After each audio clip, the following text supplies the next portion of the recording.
Buenos días, licenciado y compañeros. Como primer punto tenemos a los miembros del grupo. El siguiente sería el tema que nos fue asignado y este fue el socialismo utópico. Y ustedes se preguntarán, ¿qué es el socialismo utópico? Bueno, pues el socialismo utópico surgió en el siglo XIX como una respuesta crítica al sistema capitalista y a las desigualdades sociales que éste generaba.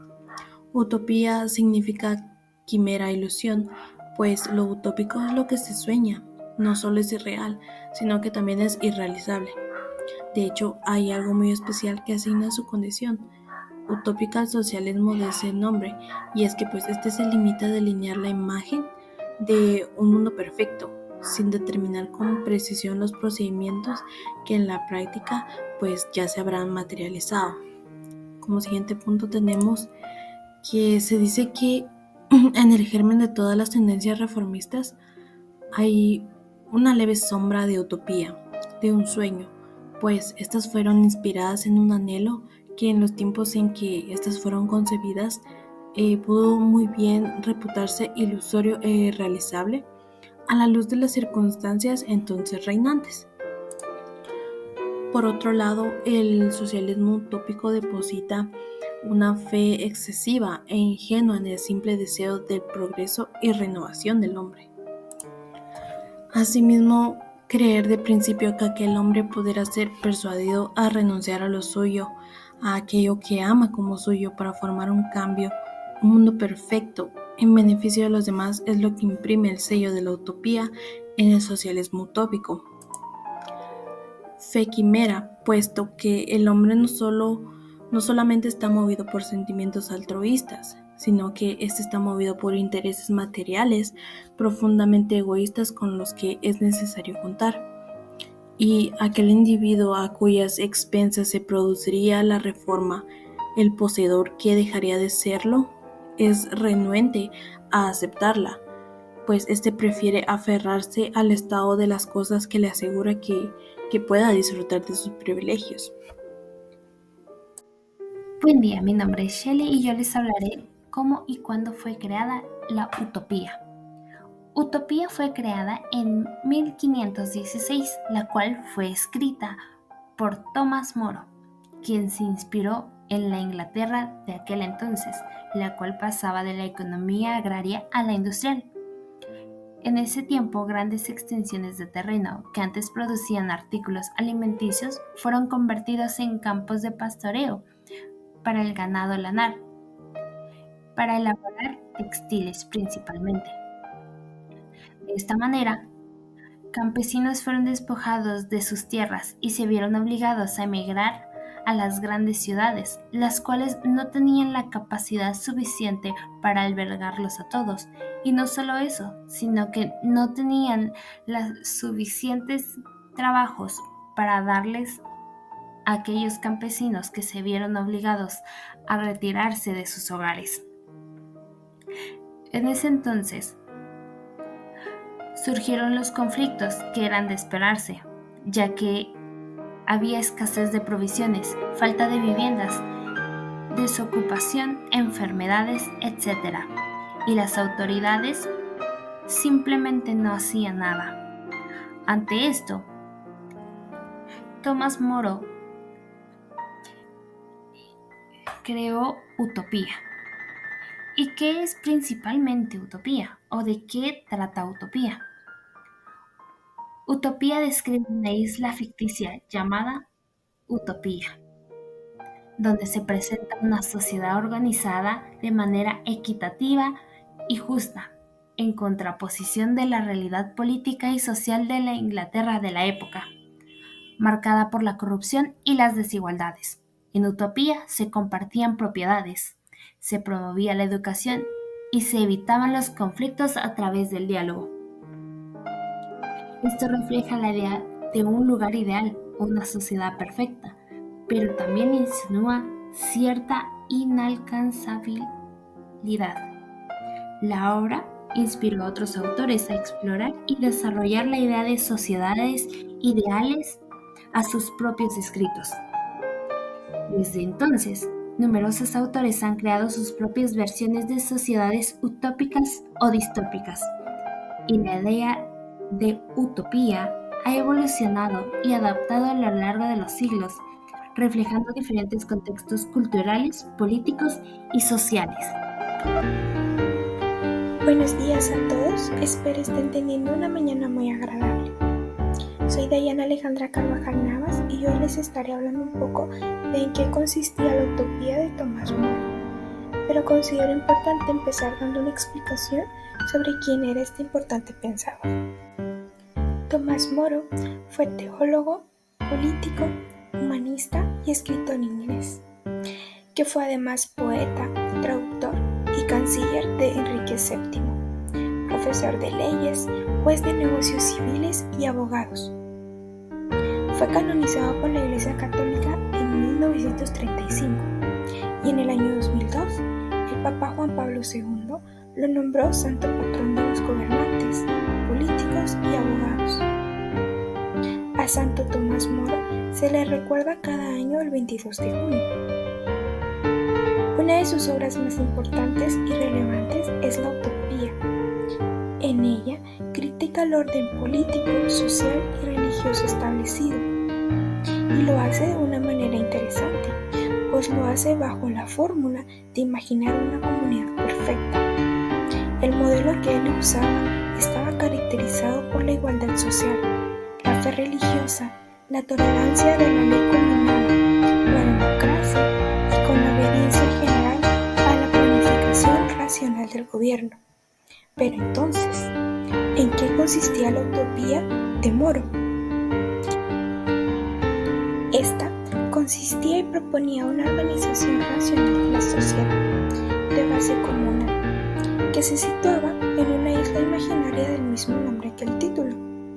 En ella se establecían las normas que regirían la sociedad ideal, entre las que se hallaban la enseñanza universal, la libertad religiosa y la subordinación de todo interés individual al beneficio común. El sistema económico era muy peculiar, porque se basaba en pequeñas comunidades que producen lo necesario para satisfacer las necesidades, lo cual es muy difícil encontrar ahora en nuestra realidad. Pero Tomás Moro lo planteaba de esta manera. La comunidad en un marco similar al de las cooperativas modernas. Aquí no existía una jerarquía de clases, no hay riqueza ni pobreza. La jornada laboral puede reducirse a 6 horas porque las personas solo están obligadas a satisfacer la demanda de su comunidad, sin fines de lucro. Pero aún se espera que las personas jóvenes y saludables trabajaran más de 6 horas. El principio de libertad religiosa se aplicaba a ambos sexos. Toda persona aquí tiene un derecho a un nivel básico de bienestar material y a la igualdad de oportunidades para el desarrollo intelectual. A través de la muerte de un soñador que había previsto el objetivo final de la evolución política, el color vivo de la sangre simboliza el contraste entre la utopía y la realidad política.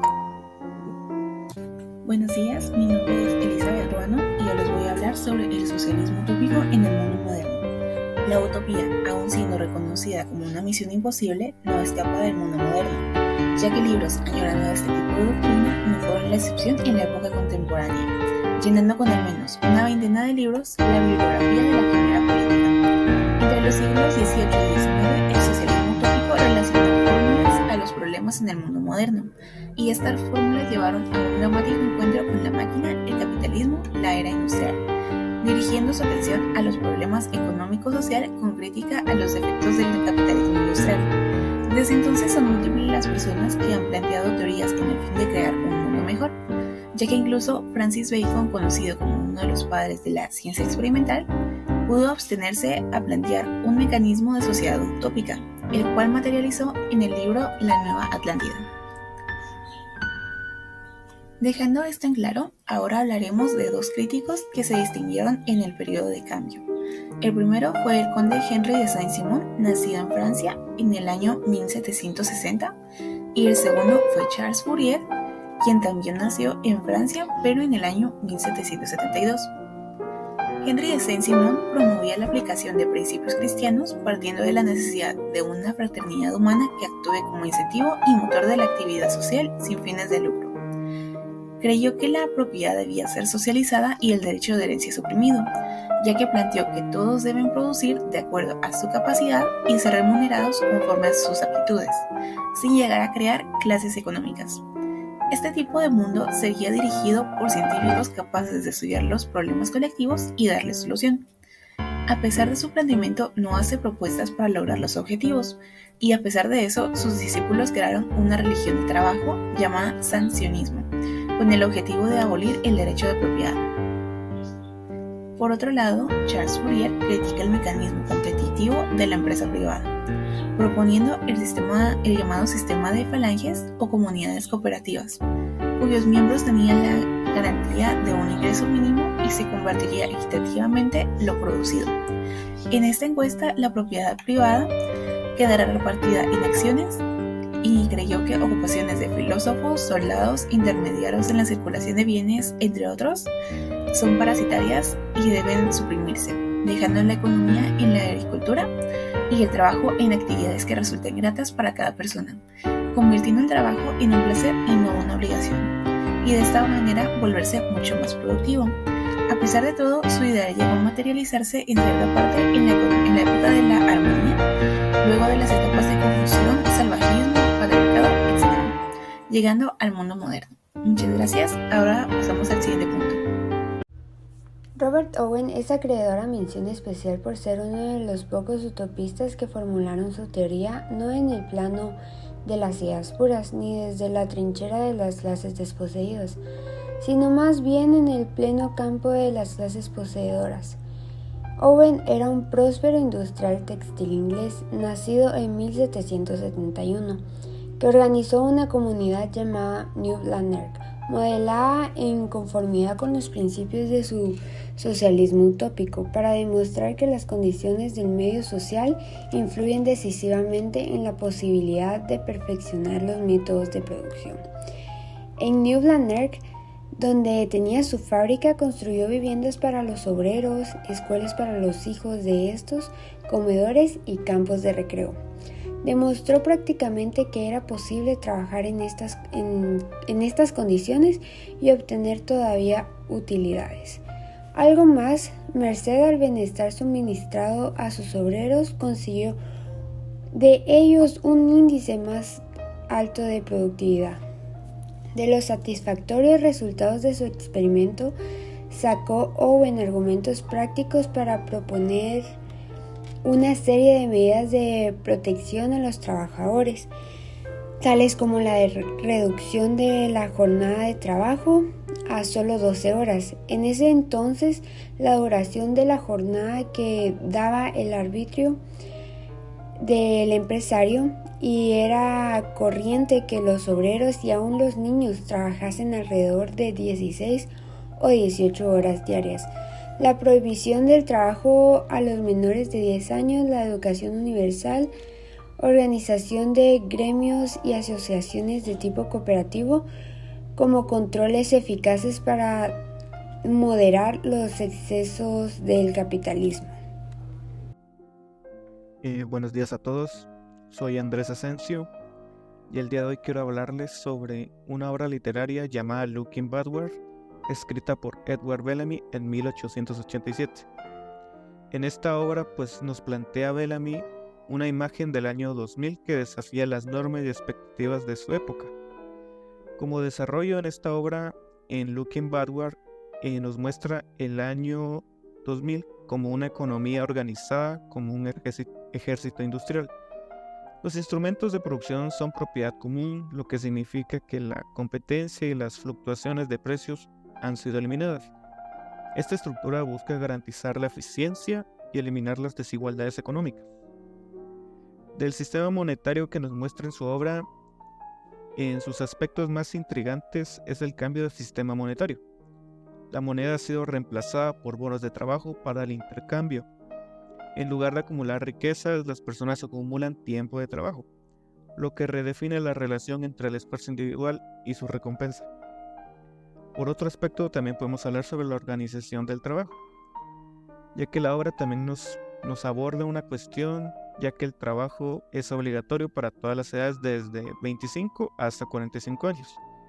Sin embargo, esta obligación tiene un propósito específico, y es evitar el desempleo y garantizar la contribución activa a la sociedad. Aparte, también nos habla sobre el retiro y la seguridad social en esta obra, ya que prevenir el desempleo en la vejez, la sociedad debe establecer un retiro forzoso después de los 45 años.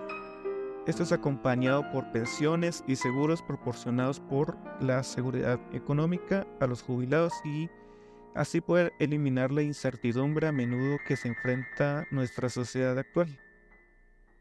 También hay que tomar en cuenta sobre el funcionamiento del gobierno que nos habla Bellamy en su obra, ya que el gobierno opera de manera funcional y eficiente.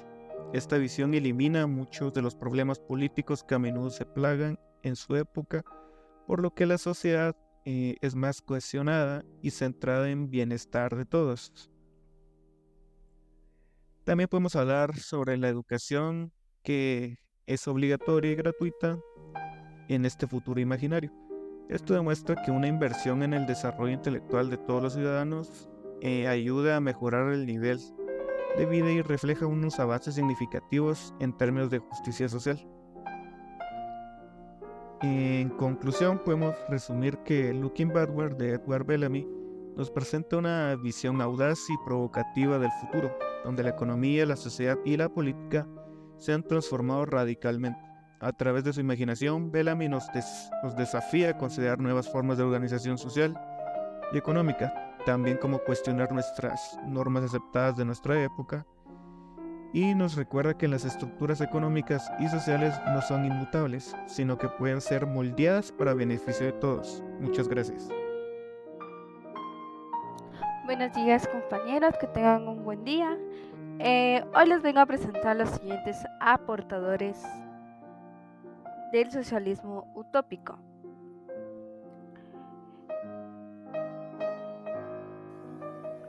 En primer lugar tenemos a John Mill, que nació el 20 de mayo de 1806 en Londres. Fue un filósofo, político y economista. Mill es uno de los pensadores más influyentes en la historia, apodado como el filósofo de habla inglesa más influyente del siglo XIX. Concibió la libertad como justificación de la libertad del individuo, en oposición al control estatal y social, el cual, por medio de su obra Principios de Economía Política, atacó el mito de la fatalidad de las leyes económicas e introdujo el factor ético en el fenómeno de la producción, lo que significa que el hombre es movido por razones de orden moral, es capaz de modificar el curso de aquellas leyes, lo cual propuso medidas de legislación social. Louis Blanc nació el 29 de octubre de 1811 en Madrid. Fue un político e historiador socialista francés y se le considera uno de los precursores de la socialdemocrática. Intervino activamente en la Revolución de 1848 y era partidario de la organización de los talleres de libres de trabajo y la sustitución del dinero por bonos de trabajo. Las teorías de Louis Blanc forman más propiamente parte de la historia del socialismo del Estado. Y por último tenemos a Pierre Leroux, el cual también fue un político y un pensador francés, que se convirtió en el órgano del sancionismo. Posteriormente fue un defensor de clase obrera y partidario de un socialismo místico y el feminismo. Fue diputado en la Asamblea Constituyente y en la Asamblea Legislativa. Pierre Leroux es contemporáneo de Louis Blanc. Es célebre no tanto por sus ideas, que fueron muy confusas sobre el socialismo, sino porque se le atribuye por ser nada más que el inventor del término socialismo. Los tres últimos nombrados se le conocen por hacer referencia a sus ideas,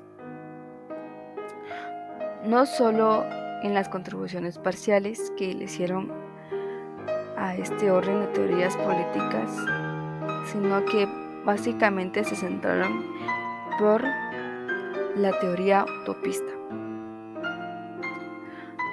Todos fueron contribuyentes del socialismo utópico y comparten la noción de que el hombre es fundamentalmente bueno y que atesora en su naturaleza ricos elementos geniales de la sociabilidad y la cooperación.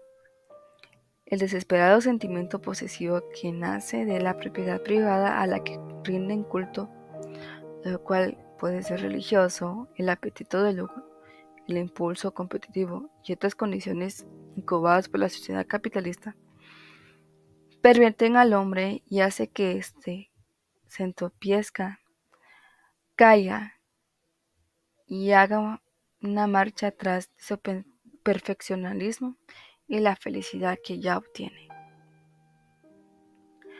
Así que muchas gracias, compañeros, por su atención y le dejamos al tiempo al siguiente.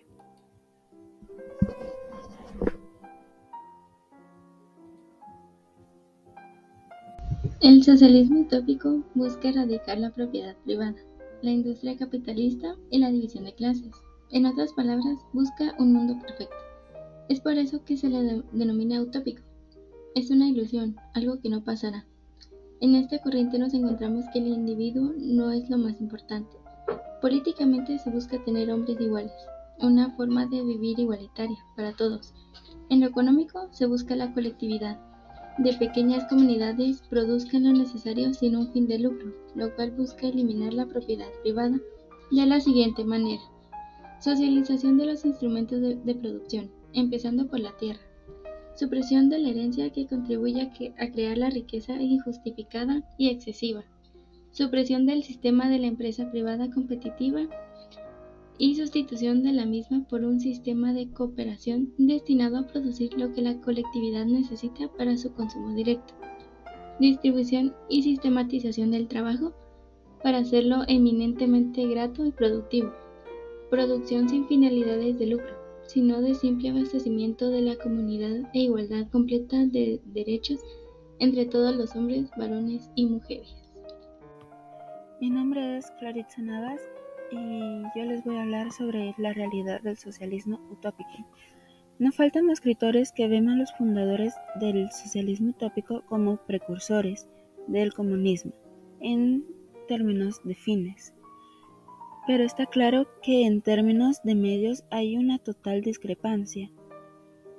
El ideal utópico del socialismo es muy hermoso, y es precisamente el socialismo utópico el que se caracteriza, entre otras cosas, por el hecho de que sus intérpretes, habiendo hecho un análisis crítico del mundo real, proceden inmediatamente a descifrar las quimeras en el año 2000 o en una isla del Océano Pacífico, y que al final es necesario cambiar primero las características del entorno para luego cosechar los beneficios que tal cambio traería a la naturaleza humana.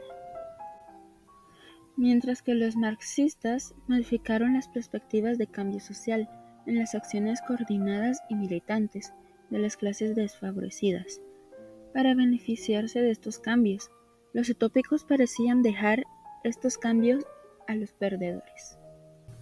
De todo esto se puede concluir que más allá de los experimentos de villas de cooperación, armonías y New Lanark en Inglaterra y Estados Unidos, el socialismo utópico nunca se concretó en forma de partido orgánico en el escenario político.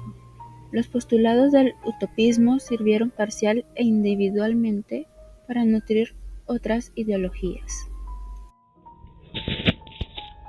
Muy buenos días, mi nombre es Edith Emiliana Cruz García y les voy a hablar sobre la conclusión del socialismo utópico. Sería injusto afirmar simple y llanamente que el socialismo utópico se queda en el plano de la quimera. Muchos de sus hallazgos fueron absorbidos por las corrientes ideológicas que le sucedieron. El socialismo utópico, por lo menos en algunas de sus fases, acusa un activo impulso de promoción y expansión reformista, mientras que el hipismo es básicamente quietista, pasivo, no proselitista. El sentido esencial. El sentido esencial del hipismo es la negación de los valores morales, políticos y aún estéticos de la sociedad burguesa, tanto como de las rigideces autoritarias de la sociedad socialista. Una mayor penetración exploratoria en la mentalidad y la actitud del hippie corresponde más bien a los campos de la psicología y de la sociología que al de la política.